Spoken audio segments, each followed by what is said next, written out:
አባቴ ባለብዙ ጠመንጃ ነበር። 5 ጠመንጃ ነበረው። ትጥቁን ያስፈታነው እኔና አሁን ካናዳ የሚኖር ወንድሜ ነን። ንግግሩ የአዲሱ ለገሰ ዘብሔረ ሐረርጌ ነው። ሰውየው በአማራነት ያትጠራጠሩ የነፍጠኛ ልጅነቴንም ጨምሩ ለማለት ይመስላል። የባለ 5 ጠመንጃውን ነፍጠኛ አባታቸው ነገር እንዲመተረካቸው። አዲሱ ለገሰ የመጀመሪያው የአማራ ብሔራዊ ክልላዊ መንግስት አስተዳዳሪ ናቸው። ያኔም የአማራን ነፍጠኛ ትጥቅ በማስፈታት ይታወሳሉ።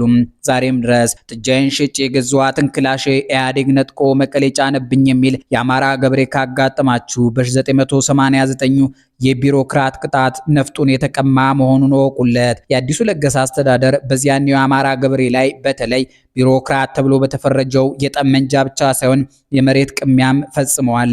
በ4 ጥማድ ወይም በ1 ሄክታር መሬት ብቻ በደርዘን የሚቆጠሩ ልጆቻቸው እንዲያሳድጉ የተፈረደባቸው አማሮች ብዙ ነበሩ። ነገሩ ጎጃም የለራስ ኃይሉ ተክለ ሃይማኖት የተቀኘውን መሶቤን ወሰዱ፣ ድስቴንም ወሰዱ፣ ራስ የቀሮ ትንሽ አማርኛ ሆዴን በወሰዷት አርፌ እንድተኛ የሚሰኝ ቅኔ እንዲገርበው የሚገፋፋ ነበረ። ጋሻ አዲሱ አማሮችን፣ ኦሮሞዎችን፣ አገዎችን፣ አርጎባዎችን፣ ቤተ እስራኤላውያንን ሁሉ አንድ አድርጎ የተከለለውን ምድር እንዲህ ባለ አኳኋን ከ1984 እስከ 1993 ዓ.ም ለ9 ዓመታት መርተውታል። ይህ የአዲሱ ለገሰ የአማራ ክልል መሪነት ጊዜ በርዝመቱ ተወዳዳሪ የለውም ይባላል። አዲሱ ለገሰ የአማራ ክልል አሁን ያለውን ድንበር ሲይዝ የክልሉ ርዕሰ መስተዳድር ነበሩ።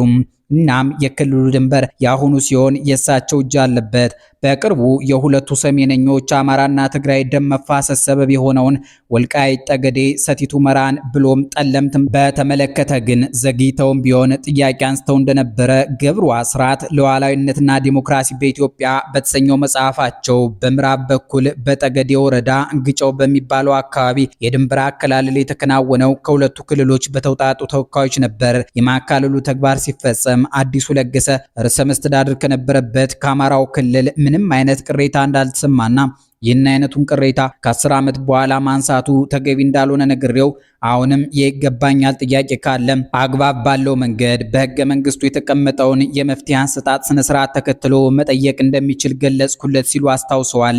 አዲሱ ለገሰ ግን ከዚህ አለፍ ብለው ለመጠየቅ የደፈሩ አይመስሉም። ለዚህ ይመስላል ጉልምስናቸውንና የታጋይነት ጊዜያቸውን ያሳመረላቸው የጎንደር አማራ በአዝማሪዎቹ በኩል ዲሞክራሲ ማለት ዳቦይስ ባዶ አለቀብን ጎንደር ተንዶ እያላምቷቸዋል። አዲሱ ለገሰ የኢሃፓ ታጋይ ኋላም የኢህዴን መስራች ከመሆናቸው በፊት ጎንደር ውስጥ የሰውነት ማጎልመሻ መምህር እንደነበሩ ተጽፏል። እናም ጽናት በሚጠይቀው የጫካ ትግል ወቅት ክላሽንኮቭ ራሳቸው ታጥቀው እንደ አመራር ሳይሆን እንደ ተራ ታጋይ ይጓዙ እንደነበረ ያኔ የሚያውቋቸው ብርጋዲየር ጀነራል ተፈራ ማሞ ሸማቂ ኮማንዶ ላይ መስክረውላቸዋል። አዲሱ ለገሰ በኋላ ኢህአዴግ ያማስለው በነበረው የኢትዮጵያ ፖለቲካም ሚዛን አስጠባቂ ሰው ነበሩ። በ1993ቱ የህወሓትን ፍሽፍሽ ጊዜ የነተወልደ የሚባለው የነመለስ ዜናዊ ተፋላሚ ቡድን የኢትዮጵያ ጠቅላይ ሚኒስትር ሊያደርጋቸው ዝቶ እንደነበረ ተስፋዬ ገብረአብ የጋዜጠኛው ማስታወሻ በተሰኘ መጽሐፉ እነተወልደ መለስን አስወግደው አዲሱ ለገሰን በጠቅላይ ሚኒስትርነት ሊያስቀምጡት የማቀዳቸውን ወሬ ከሁለት ምንጮች ነበር የሰማሁት። አዲሱን ጠርተው አነጋግረውት የነበረ ሲሆን ላስብበት ብሎ ከተለያቸው በኋላ በቀጥታ ወደ መለስ ቢሮ ሄዶ የነተወልደን እቅድ እንደገለጸለት ወሬው ሲከካና ሲቦካ ሰንብቷል። መለስ የነተወልደን እቅድ ከአዲሱ ካገኘ በኋላ ለሁላችንም የሚበጀን የገጠመንን ሽንፈት ተቀብለን ያገኘነውንም ድል አክብረን በጋራ ብንቀጥል ነው የሚል መልእክት ለተወልደ ይልክበታል እያለ ተርኮልናል። እናም አዲሱ ለገሰ እንዲህ ያለ ሚናም የነበራቸው ሰው ናቸው። መለስ ዜናዊ አስረስም በህንፍሽ ማግስት ምክትል ጠቅላይ ሚኒስትር ሲያደርጓቸው አንድም ሊያስሯቸው አንድም ከነተወልደ የቀረበላቸውን የጠቅላይ ሚኒስትርና አድርገውት ወታ ንቀው መረጃ ስለሰጧቸው ሊያከብሯቸው ይመስላል። አዲሱ ለገሰ ከምክትል ጠቅላይነታቸው ማግስት የግብርናና የገጠር ልማት ሚኒስትር ተደርጓል። ይህ ስልጣን ግብርና መረር ህይወት በሚከተለው ኢህአዴግና የ85 ከመቶ ገበሬዎች ሀገር በነበረችው ኢትዮጵያ ውስጥ ወሳኝ ነበር። ጋሻ አዲሱ ከግብርና ሚኒስትርነት ከተነሱ ወዲያ ኢትዮጵያ አየር መንገድ ውስጥ ስልጣን ይዘው ቆይተዋል። ወደ መጨረሻም የመለስ ዜናዊ አካዳሚ ኃላፊ ሆነው ነበር። እያሉ ከ50 ዓመት በላይ ከቆዩበት የኢትዮጵያ ፖለቲካ በጡረታ ተገለሉ። ከነገራችን ጋር የወሎ ዩኒቨርሲቲ ለአዲሱ ለገሰ በ2008 ዓ.ም የክብር ዶክትሬት ሰጠው ብሎ በብዙ ሲተች ነበር። ዩኒቨርሲቲው አዲሱ ለገሰን በትጥቅ ትግሉ ወቅትና ከዚያም ወዲህ ከፍተኛ አመራር በመሆን ላበረከቱት አስተዋጽኦ የክብር ዶክትሬት እንዲሰጣቸው ማድረጉን በተማሪዎች ምረቃ ስነ ስርዓት ላይ አስረድቷል። ፍርዱን ለእናንተ ለታዳሚዎቻችን ትተነው የአማራ ብሔራዊ ክልላዊ መንግስት ሁለተኛ አስተዳዳሪ የነበሩትን ሰው ፍለጋ አሁንም ባህር ዳር ልንመለስ ነው። ሰውየው ዮሴፍ ረታ ይባላሉ። ዮሴፍ ረታ የተባሉት ሁለተኛው የአማራ ብሔራዊ ክልላዊ መንግስት አስተዳዳሪ የኢህዴን የጫካ ታጋይ ናቸው። በቅጥያ ስማቸው ገይድ እየተባሉ ይጠራሉ። ከ1993 እስከ 1998 ዓመተ ምህረት ባህር ዳር ሆነው የኢትዮጵያን ሁለተኛ ትልቅ ክልል መርተውታል። በእኒያ 5 ዓመታት ውስጥ ለነመለስ ዜናዊ አስረስ ጫና ሳይበገሩ ክልሉን የመሩ ተደርገው ይገለጻሉ። በኢትዮ ኤርትራ ጦርነት ዋዜማም እነመለስ ዜናዊ ስልጣን እንዲለቁ ያነሱት ጥያቄ አነጋጋሪ ነበር።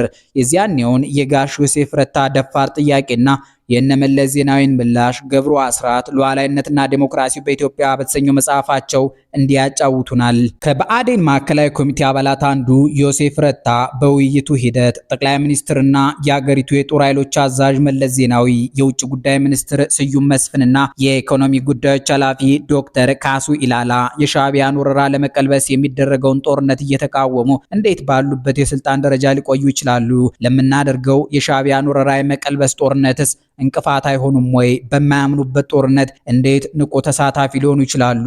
ስለዚህ ከዚህ ውሳኔያችን ጋራ የስልጣን ሹምሽርም ማድረግ የለብንም ወይ የሚሉ ጥያቄዎች አቅርቦ ነበር።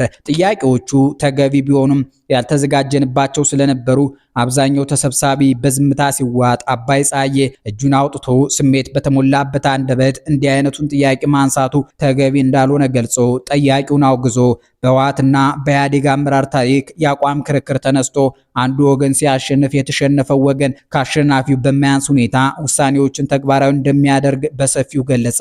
እንዲያውም እንዲህ አይነት ጥያቄ የሚያነሱ ወገኖች ጤነኛ እንዳልሆኑ የሚያመለክት ስድብ አዘል አስተያየት ሰጠ። አባይን ተከትለውም ስዩም መስፍንና መለስ ዜናዊ ውሳኔውን ባናምንበትም የአሸናፊውን ሀሳብ ተቀብለን ተገዥ እንሆናለን እንጂ በምንም መንገድ የውሳኔውን ተግባራዊነት አናደናቅፍም፣ እንዲያውም ውሳኔውን ከተቾቻችን በበለጠ ተግባራዊ እናደርጋለን እንጂ የብአዴኑ አባል እንደሰጋው አናደርግም፣ ታሪካችንም ይህን አያሳይም ብለው አንገራገሩ። ውይይቱ ፈሩን ስቶ በአባይ ፀሐዬ የተጀመረው ጥያቄ አንሹን የማውገዝ ውርጅብኝ ቀጠለ። በመጨረሻም ጉዳዩን ለማቀዝቀዝ አስተያየት መስጠቱ እንዲቆም ተደርጎ ውይይቱ ተዘጋ። የብአዴኑ አባል ዮሴፍ ረታ ያነሳው ጥያቄ ለአብዛኛው የምክር ቤት አባል ዱብዳ ሆነ እንጂ አግባብ ነበር። እንዲህ ከነመለስ ዜናዊ አስረስ ጋር ይተናነቁ የነበሩት ጋሽ ዮሴፍ ረታ ከአማራ ክልል አስተዳዳሪነት ከተነሱ በኋላ በእርሻ ስራ እንደተሰማሩ ይጻፋሉ። በእርግጥ ጊዜው በትክክል ባይገለጽም የጥረት ኮርፖሬት ዋና ስራ አስኪያጅ የነበሩበት አጋጣሚም አለ። የቀድሞው የገቢዎችና ጉምሩክ ባለስልጣን ዋና ዲሬክተር መላኩ ፈንታ የጥረት ዋና ስራ አስኪያጅ የነበሩት አቶ ዮሴፍ ረታ ጥረት ኮርፖሬትን ወደ ግብር ስርዓት የማምጣቱ ሂደት እንዲሳካ ትልቅ መስዋዕትነት ከፍለዋል። ከእሳቸው ጋር ተረዳድተን ጥረትን ግብር ስርዓት ውስጥ ማስገባት ችለናል ሲሉ የሚያመሰግኗቸው ይህን የስልጣን ጊዜያቸው በማስታወስ ነው። በመጨረሻ ጋሽ ዮሴፍ ረታ ድርጅታቸው ብአዴን በ2007 ዓ.ም ነበር ከማዕከላዊ ኮሚቴ አባልነት ያሰናበታቸው። ሶስተኛው ደርባባውን የአማራ ህዝብ ያስተዳደሩት ሰው ጎጃሜው አያሌው ጎበዜ ናቸው። አያሌው ጎበዜ በኢህዴን የበረሃ ትግል ሳያልፉ የአማራ ብሔራዊ ክልላዊ መንግስት አስተዳዳሪ ከሆኑት አማሮች መካከል ቀዳሚው ነበሩ። ዘመኑም ከ1998 እስከ 2006 ዓ.ም መሆኑ ነው። የእሳቸው 8 የመሪነት ዓመታት በርዝማኔያቸው ከአዲሱ ለገሰ 9 ዓመታት ቀጥለው ሁለተኛ ደረጃ ላይ ይቀመጣሉ። አያሌው ጎበዜ ሰብአዊነት የሚታይባቸው ውስብስቡን የአማራና የኢትዮጵያ የፖለቲካ ሚዛን ለመረዳትም ለመጠበቅም የሚያዳግታቸው ለራሳቸውም ለአማራ ህዝብ ህልውና ብዙ ታግለው ያልተሳካላቸው ተደርገው ይገለጻሉ። በግል ኑሯቸው ለቅንጦት አልታደሉም። እንደ ማንኛውም የመንግስት ሰራተኛ ባህር ዳር ቀበሌ 14 ተመርተው ከሰሩት መኖሪያ ቤት ውጭ አለኝ የሚሉት ጥሪት እንዳላካበቱ አንድ የቅርባቸው ሰው አጫውተውናል። አያሌው ጎበዜ በትዳር በልጆችና በህዝብ ፍቅር ግን የተባረኩ ናቸው። ልጆቻቸውም ለቁም ነገር እንደበቁላቸው ሰምተናል። እሳቸው እስከ ቅርብ ጊዜ በለሚ ሲሚንቶ ፋብሪካ ውስጥ ተቀጥረው እንደሚሰሩ ይታወቅ ነበር። ጋሻ አያሌው ጎበዜን ባሉበት እንዲደላቸው ተመኝተንላቸው እሳቸውን ወደ ተኳቸው ሰው እንዝለቅ። በብአዴንና ህወሓት መሃል ይፋ የወጣ መጠራጠርና የጎሪጥ መታየት የተከሰተው የወልቃይትና የራያ ህዝብ ጥያቄዎችን በህግ ከመፍታትና ካለመፍታት ጋር በሌላም በኩል የራያም ሆነ የወልቃይት ጉዳይ ያለቀ የደቀቀ ጉዳይ ስለሆነ ዳግም መነሳት የለበትም ከሚለው ወገን ጋር የተከሰተ አለመግባባት ነበር። ቀደም ሲል ጀምሮ በህብረተሰቡ ውስጥ የማንነት ጥያቄዎች ነበሩ። ግን ጥያቄዎቹ እንደ ጊዜው ሁኔታ ሙቅና ቀዝቀዝ ሲሉ ቆይተዋል እንጂ መቼም ቢሆን ጥያቄዎቹ ያልተነሱበት ጊዜ የለም።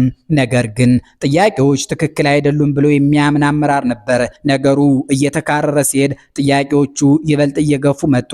ለጥያቄዎቹ ህግን መሰረት ያደረገ መልስ ከመስጠት ይልቅ የኃይል እርምጃ ወደ መውሰድ ሲገባ በተለይ ከ2006-2007 ዓመተ ምህረት ጀምሮ በውስጣችን የነበረው ጤናማ ግንኙነት እየሻከረ መሄድ ጀመረ።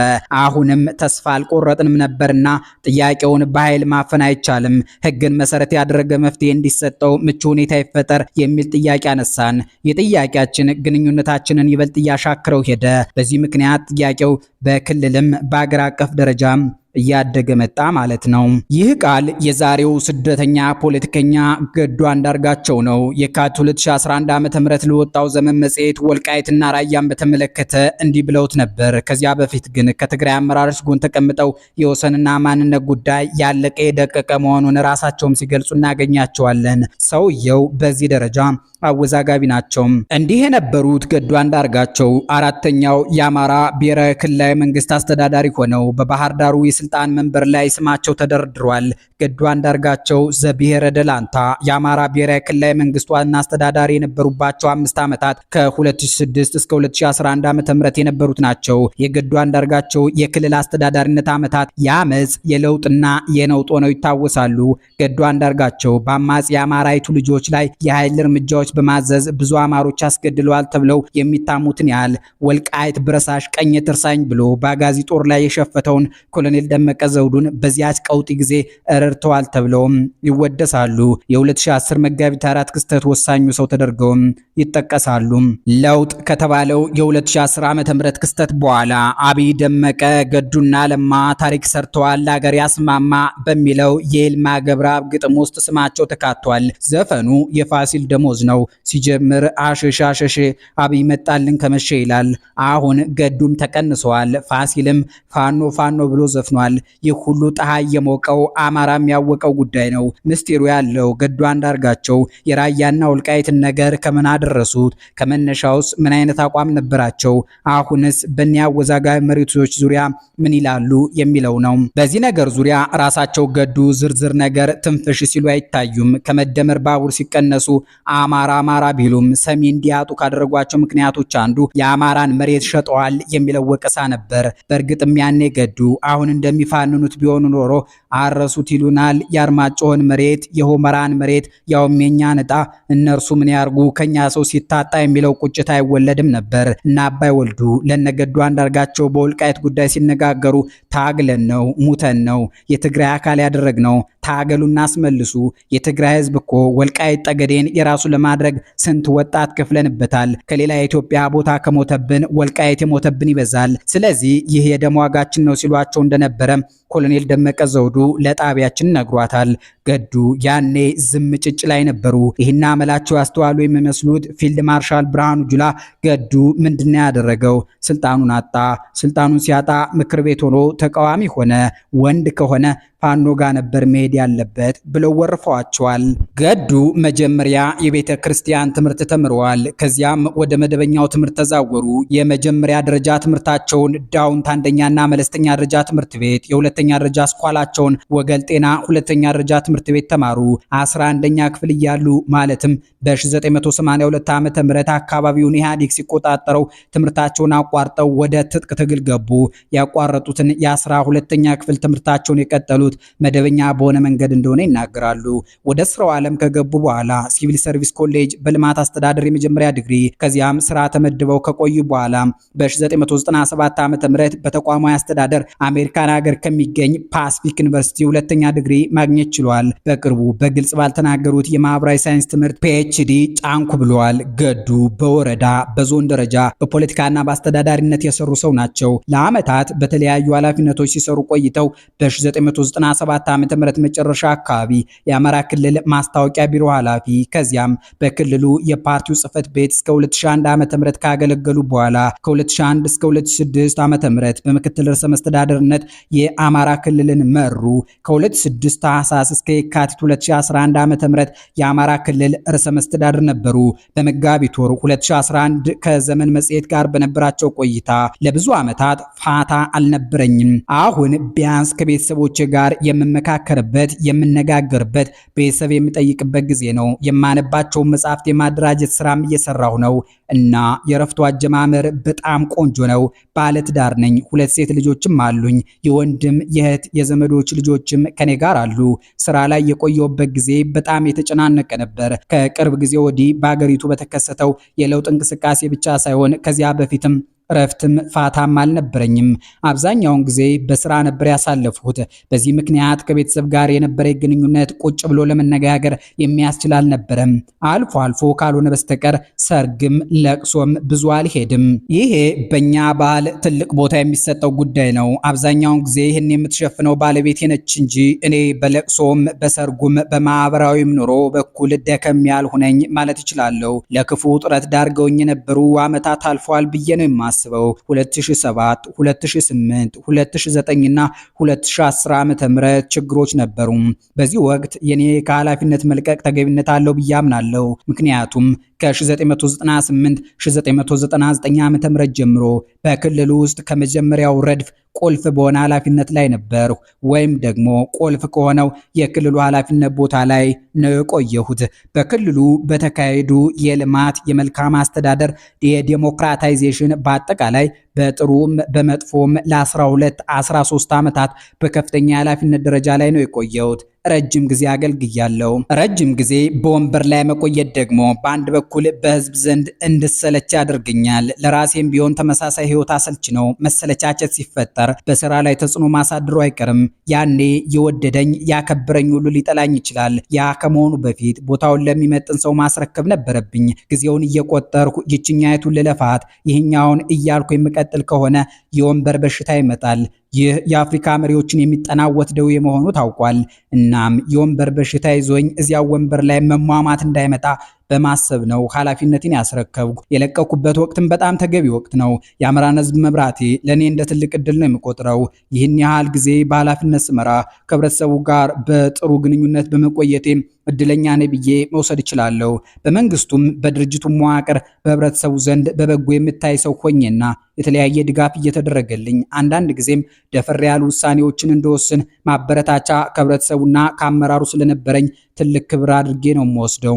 ያም ሆኖ ግን ህብረተሰቡ የሚደግፈኝ የሚፈልገኝ የሚወደኝም ቢሆን የሚያከብረኝም ቢሆን ሁልጊዜ ወንበር ላይ መቆየት ጠቃሚ ነው ብዬ አላምንምና በዚያ ምክንያት ነው የለቀኩት። አንድ ቦታ ላይ ረጅም ጊዜ ከማገልገል እየቀያየሩ ህዝብን ማገልገል ይቻላል የሚል እምነት ስላለኝ ነው።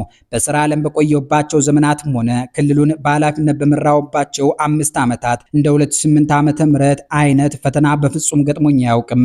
ጊዜው እጅግ በጣም ፈታኝ ነበር። ሁኔታውን ከባድ ያደረገው በየጊዜው እየተጠየቁ መልስ ያልተሰጠባቸው በርካታ የህዝብ ፍላጎቶች ነበሩ።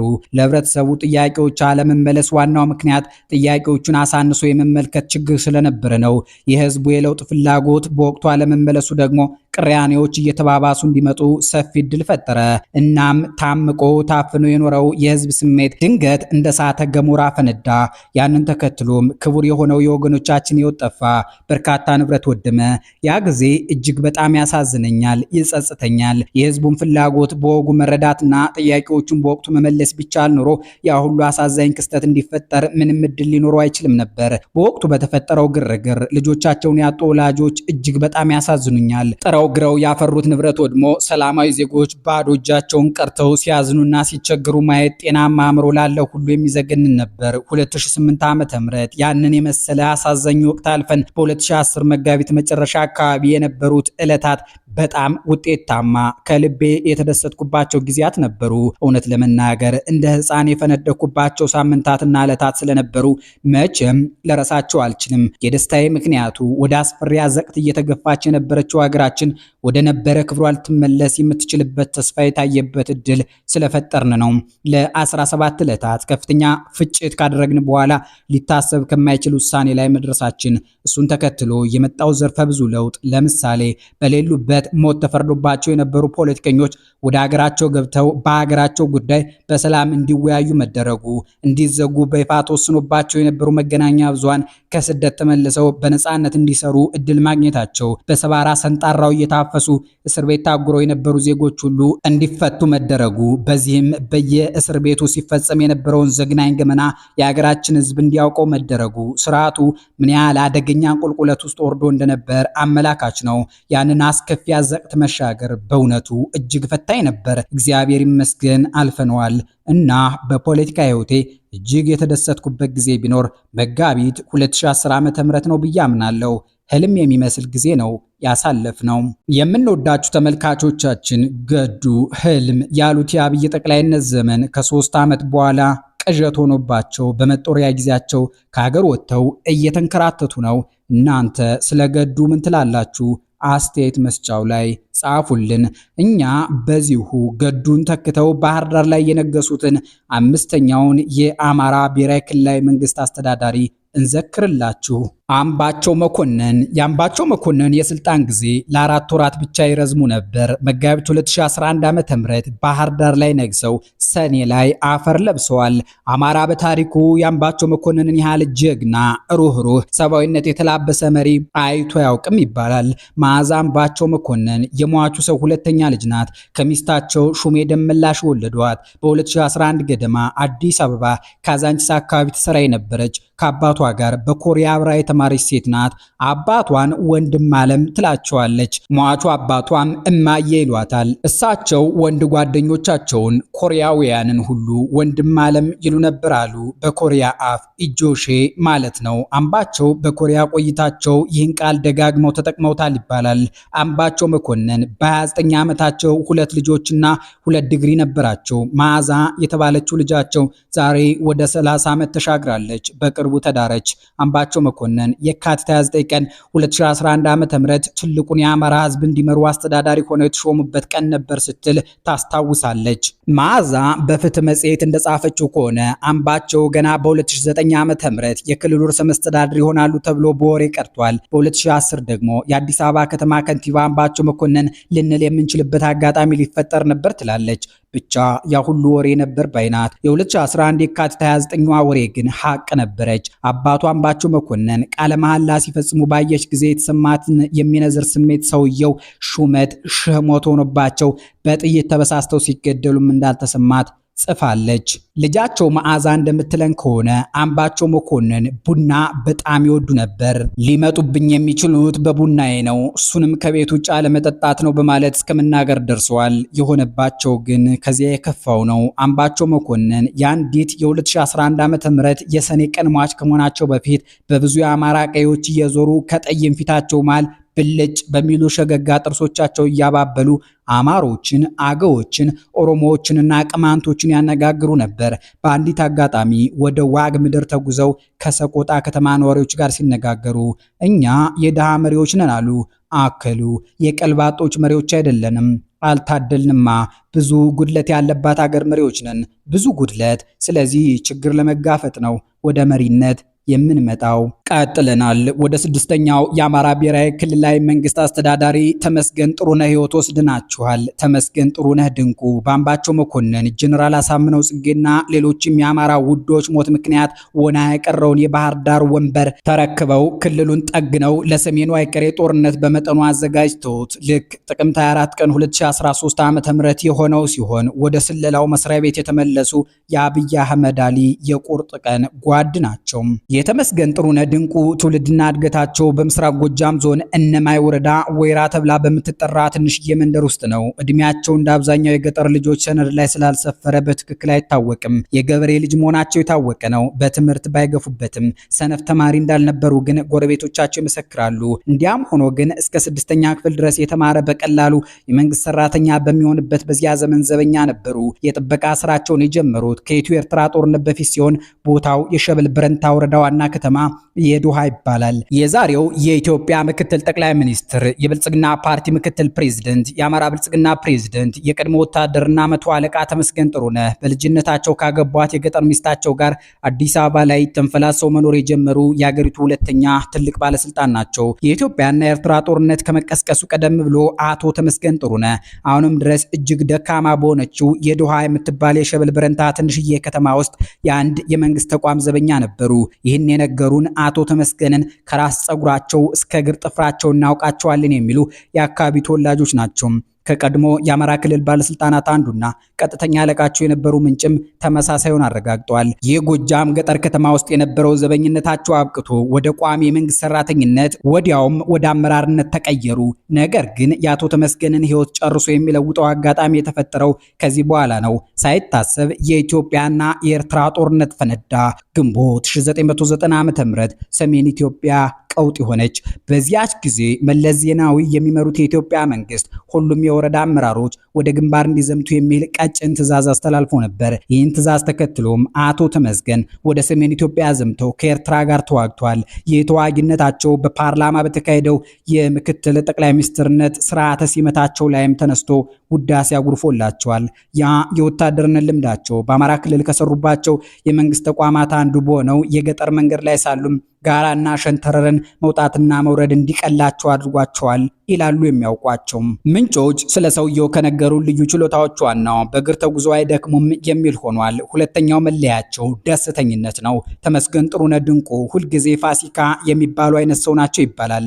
በቃ ድብርት አያውቃቸውም። ሶስተኛውና ብዙ ጊዜ የፌስቡክ ገጻቸው ላይ የምናነበው ችሎታቸው ግጥም ነው። እሳቸውም እንደታከለውማ ሲነሽጣቸው ስንኞች ይቋጥራሉ። የተመስገን ጥሩነህና የአሁኑ ጠቅላይ ሚኒስትር ብሎም የወቅቱ መቶ አለቃ አብይ አህመድ የመጀመሪያ ትውውቅ በዚህ የኢትዮ ኤርትራ ጦርነት ጊዜ ነው። አብይ ያኔ ካዴት በሚባለው የስልጠና ሂደት ግንባር የተገኙ ወታደር ነበሩ። የተመስገን ጉዞ በካድሬ ትዕዛዝ የሆነ ነው። በጊዜው ብዙ የሀገራቸው ሰው በኢትዮጵያዊነት ስሜት ተነጦ ከሽራሮ እስከ ባድመ ከቡሬ እስከ ዛላምበሳ መዋደቅ ይዞ ነበር። የአሁኑ የኢትዮጵያ ምክትል ጠቅላይ ሚኒስትርም ከነዚያ እንደ አንዱ ሆነው ሄደው የዛሬውን አለቃቸው አብይ አህመድ አሊን ተዋወቋቸው። የበሻሻው ልጅ ከነማያዩ ሰው ጋር ኢትዮጵያን የመምራት ቅዠት የሚመስል ራዕይ ታየን ባይ ናቸው። አብይ አህመድ ለተመስገን ጥሩነህ ጠቅላይ ሚኒስትር ሆነው በስልጣን እንደሚያንበሸብሿቸው የነገሯቸው ገና መከላከያ ውስጥ የመረጃ ክፍል ባልደረባ ሳሉ ነው። ተመስገን በበርካቶች ግምት ከ80 ሺህ በላይ የኢትዮ ኤርትራ ውድ ልጆችን ሕይወት የቀጠፈው ጦርነት ጫፋቸውን ሳይነካቸው ወደ ሸበል በረንታ ሲመለሱ የመቶ አለቅነት ማዕረግ እንደተሰጣቸውም የቅርብ ወዳጆቻቸው አጫውተውናል። ይህ የሆነው በግንባር ቆይታቸው አመርቂ ውጤት አስመዝግበዋል በሚል ነበር ተብለናል። ሆኖም የመቶ አለቅነቱን ማዕረግ ያገኙት ባላቸው ወታደራዊ ብቃት ወይም በቀደመ ወታደራዊ ሙያቸው ሳይሆን ግንባር በቆዩባት ጊዜ ፖለቲካን ከውትድርና ቀላቅለው በተጫወቷት አጭር ግን ውጤታማ ትወና ነው የሚሉም አልታጡም። የተመስገን ጥሩነህ የስልጣን ጉዞ ለይቶለት በይፋ የተጀመረው ከዚህ ዘመቻ መልስ ነው። ስማቸው ቢጠቀስ የማይወዱ የቀድሞ የተመስገን ጥሩነህ አለቃ ጠቅላይ ሚኒስትር አብይ ከ2004 ዓ.ም ጀምረው እኔ ጠቅላይ ሚኒስትር ስሆን አንተን የደህንነት ኃላፊ አደርጋለሁ ብሎኛል እያሉ ያወጓቸው እንደነበር በግርም ታስታውሰው ለጣቢያችን ነግረዋታል። የብአዴን ኢህአዴግ ቁልፍ ባለስልጣንና የካቢኔ አባል የነበሩት ምንጫችን ዛሬ ሁኔታውን ሲያስታውሱ በተለይ ደግሞ ተመስገን ጥሩነህ የኢንሳ ዋና ዲሬክተር ሲሆኑ ምን ተሰማዎት ተብለው በጣቢያችን ተጠይቀው ልክ ስልጣኑ ላይ ሆኖ ያኔ እንደ እብድ እንሰማው የነበረው ቅዠት የሚመስለው አነጋገሩ ታወሰኝ ብለው ሐሳባቸውን በሳቅ ጨርሰውልናል። በጦርነቱ ወቅት ለመጀመሪያ ጊዜ ግንባር የተዋወቁት አብይና ተመስገን ከዚያ ተመልሰው አወዛጋቢውን የትምህርት ዓለም ጉዟቸው እንደቀጠሉ ይታመናል። ጠቅላይ ሚኒስትር አብይ አህመድ ኮምፒውተር ሳይንስ ተማሩበት የሚባለው ማይክሮሊንክ ኮሌጅ የምክትል ጠቅላይ ሚኒስትሩ ተመስገን ጥሩነህም የኮምፒውተር ሳይንስ ተማሪ ቤታቸው ነው። እንዲያውም ዊኪፒዲያ ላይ የተጻፈው የአብይ አህመድ ሌላኛ የዲግሪ ተቋም ግሪንዊች ዩኒቨርሲቲም የተመስገን ጥሩነህ ሁለተኛ ዲግሪ የተገኘበት መሆኑን መንግስታዊው የቴሌቪዥን ጣቢያ ኢቲቪ ጽፏል። የአብይ አህመድ የግሪንዊች ዩኒቨርሲቲ ተማሪነት ግን በሌላ አጋጣሚ ተጠቅሶ አናገኘውም። የዊኪፒዲያው ጽሑፍ እውነት ከሆነ ጠቅላዩና ምክትላቸው ከጦር ግንባር እስከ ሁለተኛ ዲግሪ ተማሪነት ድረስ በአንድ ተቋም ቀጥለው ነበር ማለት ነው። ከዚያ እስካሁን አልተለያዩም። ሌላው ቁልፍ የሁለቱ ሰዎች የጋራ ተቋም የመረጃና መረብ ደህንነት ኤጀንሲ ወይም በእንግሊዝኛ ማሳጠሪያው ኢንሳ ነው። ጠቅላዩ ያን መስሪያ ቤት ወርቃማው ጊዜያቸው ያለፈበት እንደነበር የመደመር መንገድ በሚሉት መጽሐፋቸው ላይ ከትበዋል። የተመስገን ጥሩነህን ኮቴ ተከትለን ባህር ዳር እንውሰዳችሁ። በዚያች አማራ ክልል መዲና ብአዴን ኢህአዴግ ስራው ላይ ሳለ ወረዳኔት የሚባል እንዳሁኖቹ ዙምና መሰል የርቀት መሰብሰቢያ ስልቶች ያለ ነገር ሊጀመር ታሰበ። ዓላማው ከመቶ በላይ የሚሆኑትን የወረዳ አመራሮች ከያሉበት ሆነው መረጃ እንዲያገኙ መርዳት ነው። ይህን የዘመኑ ዝናጭ ነገር በክልሉ ቢሮክራሲ ውስጥ ተወልዶ ያደገ ሰው ማሰልጠን አልቻለም። ሌላ አዋቂ አስፈለገ። ይሄኔ ተመስገን ጥሩነህ ድንቁ የዛሬ አለቃቸውን የዚያኔውን ጓደኛቸውን አብይ አህመድን ይዘው ባህር ዳር ተከሰቱ። ወጣቱ የቴክኖሎጂ ባለሙያ አብይ አህመድ ስልጠና ይችላል ይላሉ በጊዜው የተመስገን ጥሩነህ ጓደኛ አብይ አህመድ አሊ ስልጠና የወሰዱ የክልሉ ባለስልጣን የነበሩ ምንጫችን አክለው አብይንና ደመቀን ያስተዋወቅናቸው እኛ ነን። ያኔ ደመቀ የአማራ ክልል ምክትል ርዕሰ መስተዳድር ነበሩ። መቼም እሳቸው ዕድሜ ልክ ምክትልነት አልለቀቃቸውም።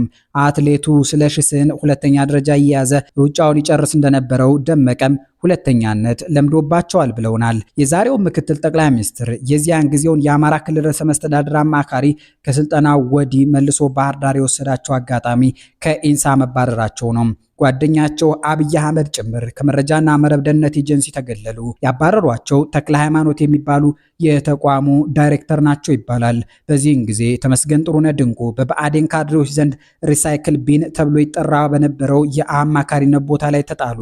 ቆይተው የተሻለ ስልጣን አላጡም። ተጉዘው መጋቢት 4 ቀን 2010 ዓ.ም ላይ ደረሱ። ያቺ ቀን የደህንነቱ ቁልፍ ሰው ሆናለሁ ሲሉ እብድ ያሏቸው ሰዎች ያብዱ ዘንድ ያስገደደች ነበረች። ጓደኛቸው አብይ አህመድ አሊ የኢትዮጵያ ጠቅላይ ሚኒስትር ሆኑ። እሳቸውም ከአማራ ክልል ፕሬዝደንትነት እስከ ደህንነት ሹምነት ድረስ በተናቁባቸውና በተባረሩባቸው ተቋማት ላይ አለቃ ሆነው አዩት። ዛሬ ተመስገን ጥሩነህ ድንቁ በርቀት መቆጣጠሪያ የአማራ ብሔራዊ ክልላዊ መንግስትን እንደሚመሩ ይታሰባል። በተደጋጋሚ ባህር ዳር ሲገቡ የሚደረግላቸው አቀባበልም ደማቅ ነው። እኛም እንዲደላቸው ተመኝተንላቸው ወደ 7ኛው የአማራ ብሔራዊ ክልላዊ መንግስት ርዕሰ መስተዳድር አገኘሁ ተሻገር ገሰሰ ዘልቀናል። አገኘሁ ተሻገር ገሰሰ የአማራ ብሔራዊ ክልላዊ መንግስት አስተዳዳሪ የሆኑበት ጊዜ ክልሉ በሰሜን ኢትዮጵያው ጦርነት ይቃጠል የነበረበት ነው። እናም ራሳቸውን እንደ ወንዛቸው ልጅ መይሰው ካሳ ቢቆጥሩ ነውር የለበትም። አገኘሁ ተሻገር ገሰሰ የተባለ ልጅ የተወለደው ጎንደር ውስጥ ባለ አለፋ ጣቁሳ የሚባል አካባቢ ነው። ይሄው ቀዬ በሰሜን ኢትዮጵያው ጦርነት ጊዜ ዝነኛ የነበሩት ብርጋዲየር ጄኔራል ሻምበል በየነ ወይም ባለከዘራው የተወለዱበት ምድር ነው። ጣቢያችን ባደረገችው ማጣራት አገኘሁ ተሻገር በወጣትነቱ ጎበዝ ተማሪ እንደነበረ ሰምታለች። በተለይ በታሪክ ትምህርት ተደናቂ ሰው ነበር ይላሉ ወጣቱን አገኘሁ የሚያውቁት። ዩኒቨርሲቲ ሲገባ ግን ታሪክን ሳይሆን ኢኮኖሚክስን መረጠ። በሙያው 2 ዲግሪዎች አሉት። አገኘሁ ተሻገር ገሰሰ በመጀመሪያዎቹ የስልጣን ጊዜዎቻቸው የመተማና አለፋ ጣቁሳ ወረዳዎችን በተከታታይ አስተዳድረዋል። የቀድሞውን ሰሜን ጎንደር ዞንን መርተውታል። ወደ ክልል ስልጣን ከፍ ሲሉ የአማራ ስራ አመራር ዋና ዲሬክተር፣ የክልሉ ንግድና ልማት ቢሮ ኃላፊ፣ የአማራ ክልል ብልጽግና ጽህፈት ቤት ኃላፊ እየሆኑ ተገለባብጧል። ሰውየው ከአማራ ክልል ንግድና ልማት ቢሮ ኃላፊነታቸው ውጭ የተማሩትን የምጣኔ ሀብት ንድፈ ሐሳብ የሚፈትሽ ሙያ ላይ ታይተው አይታወቁም። ከሁሉም የሚገርመው ግን አገኘሁ ተሻገር ገሰሰ ጄኔራል አሳምነው ጽጌ የመሩትን የክልሉ ሰላምና ደህንነት ቢሮ ወዲያው የላሊበላው ሰው እንደተገደሉ መረከባቸው ነው። ከዚያ ቀጥለው የተቸሩት ስልጣን በሰሜን ጎንደር አቅጣጫ ከዋት ኃይሎች በኩል ተኩስ የተከፈተበትን ክልል ማስተዳደር ሆነ። የፌዴራል መንግስቱና የዋት የጥቅምት 24 ቀን 2013 ዓ.ም ውጊያ በፈነዳ ሳምንት ባልሞላ ጊዜ ውስጥ ተመስገን ጥሩነህን ተክተው ባህር ዳር ላይ የተሰየሙት ጎንደሬ በተለመደው የአማራ ክልል አስተዳዳሪዎች መገለባበጥ ስልት ዓመት ሳይቆዩ መስከረም 2014 ዓ.ም ወደ አዲስ አበባው የፌዴሬሽን ምክር ቤት አፈ ጉባኤነት ተቀይረዋል። አሁን በኢትዮጵያ የሁለተኛው ትልቅ ምክር ቤት አለቃ ናቸው። በዚህ በአማራ ስም የሚጠራውን ክልል ባለፉት 35 ዓመታት የመሩትን ግለሰቦች ግለ ታሪክ ለመንገር በተነሳው ዝግጅታችን ሂደት 8ኛው የክልሉ አስተዳዳሪ ይልቃል ከፋለ ላይ ደርሰናል። ይልቃል ከፋለ ባለ ንጹህ ፒኤችዲ ናቸው። የደብረ ማርቆስ ዩኒቨርሲቲ ምክትል ፕሬዝደንትም ነበሩ። በለስላሳና ቁጥብ አንደበታቸው የሚታወቁት ይልቃል ከፋለ ወደ ክልል አስተዳዳሪነት ከመምጣታቸው በፊት የአብክመ ትምህርት ቢሮ ኃላፊም ነበሩ። የትውልድ ቦታቸው ጎጃም ውስጥ የአቤ ጉብኛ ቀዬ የሆነችው አቸፈር ናት። ወደ ባህር ዳሩ የአማራ ብሔራዊ ክልላዊ መንግስት አስተዳዳሪነት ወንበር የመጡበት ጊዜ መስከረም 2014 ዓ.ም ነበር።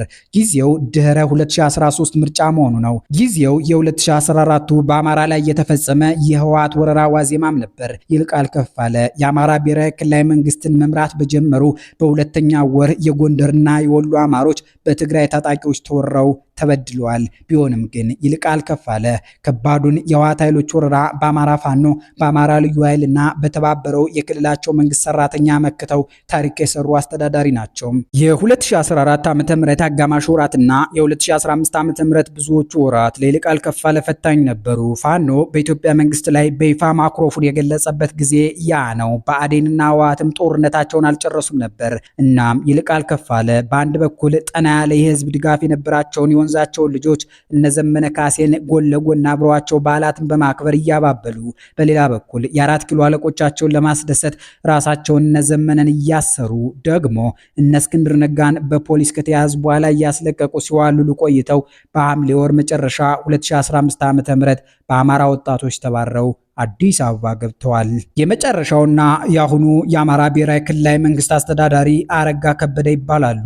እንደ እውነቱ እድለኛ መሪ አይደሉም። እንደ መይሳው ካሳ የሚያዋክብ ሰላም አልባ ክልል እየመሩ ነው። አረጋ ከበደን ከቋረኛው ካሳ ጋር በማወዳደር ቀዳሚው ሰው አብይ አህመድ አሊ ናቸው። አጼ ቴዎድሮስ በዘመናቸው የ5 ሚሊዮን አማሮችና ተጋሪዎች መሪ እንደነበሩ በተለይ በእንግሊዞች ተጽፏል።